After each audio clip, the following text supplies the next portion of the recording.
Good afternoon, and thank you so much for joining me for this WNCT Now Digital News Update. I'm Emily Severidge, live in our digital studio. After months and months of waiting and anticipation, we will finally begin to see some second stimulus packages.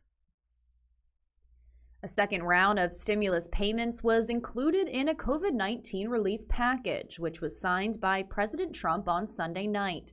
The COVID relief bill includes a stimulus check of $600 per adult and qualified child dependents. Officials say those who qualify could start seeing that money by the first week of January, before the middle of the month, or in the spring.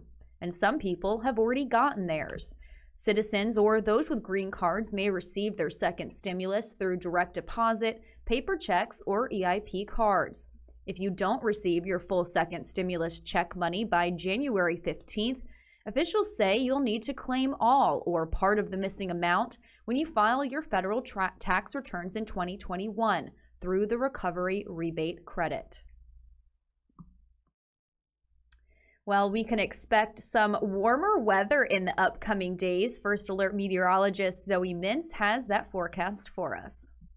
Good morning and happy Wednesday. We have made it to the last Wednesday of 2020, and it honestly blows my mind that we have made it this far, but we are almost officially done with this crazy year that we've seen. With a nice high pressure system on us today, that will allow for a good amount of sunshine, although you might see a few puffy cumulus clouds making their way into our area. As that high pressure system shifts offshore, those winds will shift as well, and that will add some more moisture and some more heat into our area. So highs for today will be near 60 degrees, a great pleasant day to spend outdoors, but you do see that rain beginning to push into the Piedmont regions, and that will possibly begin to push into our region by the time that we head into those overnight hours. It will just be in the westernmost edges of those inland areas, but they do have the chance of pushing even more eastward. By the time that we head into early tomorrow morning, we could see some widespread showers pushing along the coast by the afternoon. Definitely be wary of that. Grab your umbrella heading out tomorrow, but tomorrow we're going to be seeing temperatures near 70 degrees.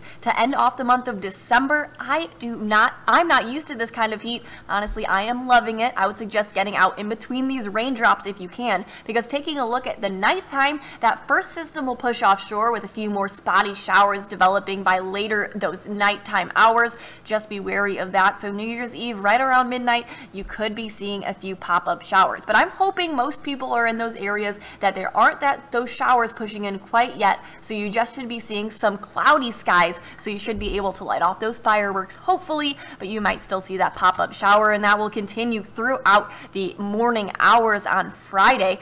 So you are going to be seeing a rainy New Year's Day as well. Just be wary of that. That rain has a chance to push into our area all day on Friday. So definitely grab your umbrella, but enjoy these near 70-degree temperatures. Today, though, not as warm, in the mid to upper 50s, mostly cloudy, but those clouds will begin to increase by the time that you head into those later afternoon hours as that high pressure system shifts offshore, and then mostly cloudy, and an overnight shower will begin to push just into the westernmost edges of our inland areas, and then we're going to be seeing some widespread showers by the early morning hours tomorrow. So cloudy, rainy tomorrow, but warm. Definitely get excited for it, like I know I am. But taking a look at that 7-day forecast, 67 on Thursday, 70 on Friday, back to 67 on Saturday, with a lot of rain heading our way, but warm temperatures. And then by the time that we head into the work week, get into the official flow of 2021, we will be getting back into those normal wintertime routines with lots of sunshine and temperatures in the mid to upper 50s.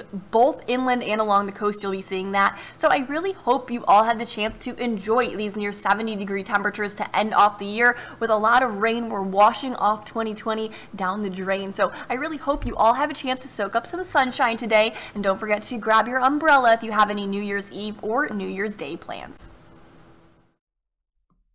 All right, stay with us, and we'll be right back with some more news after this short break. You can get 9 on Your Side news anywhere. We mean, well, anywhere at work. Over coffee, from the kitchen, the plane, outdoors, customized alerts. Everything you want in one place. Breaking news. We get it to you wherever you are. Out on the water, on a date, even at the North Pole. Ho, ho, ho. WNCT 9 on Your Side. News on the go. Anywhere, anytime. Reporters are all across the East. In Beaufort County, in Morehead City, in Bellhaven, And in your neighborhood. on the New River, in Snow Hill, in New Bern, in Jacksonville. Covering local stories that impact you. Well, this race was by no means a close one. The polls opened at 6:30 this morning, and people even lined up outside of this site. Some veterans are now joining a fight against a new enemy, the coronavirus pandemic. See their original reporting weekdays on 9 on Your Side News.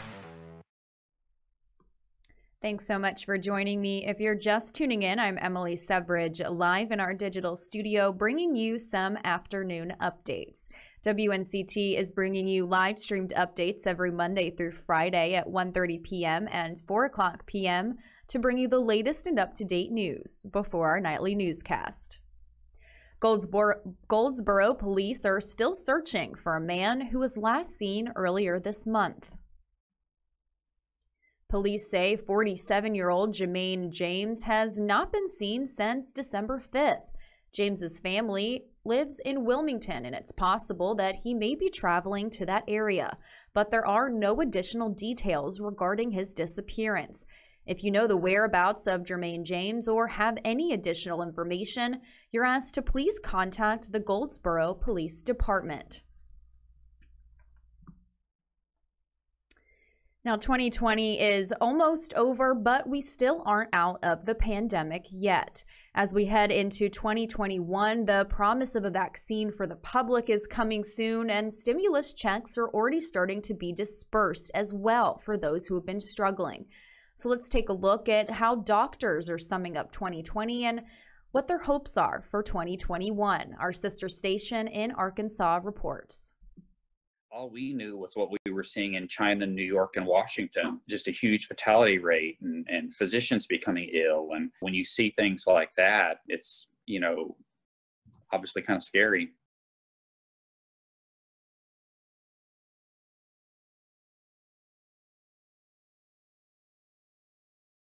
At times feeling helpless, not being able to do something for some patients, because there isn't anything to do. So many times I have seen patients that we use all 4 or 5 of those tools and we're out of bullets and they're getting worse.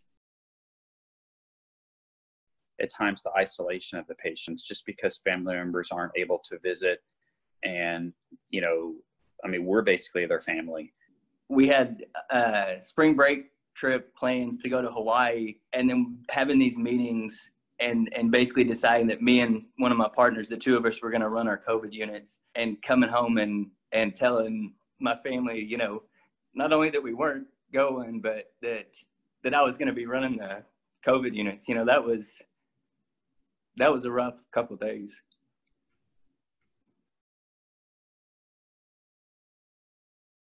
That was obviously very rewarding, very emotional, someone recovering, and that gave us hope. This virus isn't going to get them, that they're going to get out of the hospital, and that they lived through this. The human side, the scientific side, and then finally being able to get something that may put an end to this, just an emotional thing. If we can educate and roll this out properly, that I'm very hopeful for seeing an end to this at some point in 2021.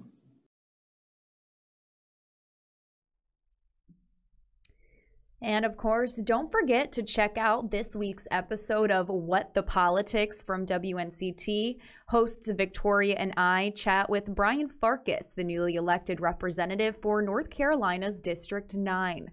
Farkas tells us what he hopes to accomplish while in office and discusses how his young energy brings a new enthusiasm into the political field. New episodes of What the Politics are released every Tuesday on WNCT.com, Spotify, Apple Music, or wherever you get your podcasts. That wraps up this WNCT Now Afternoon update. I'll be back again at 4 o'clock with an evening update for you. Thanks so much for watching.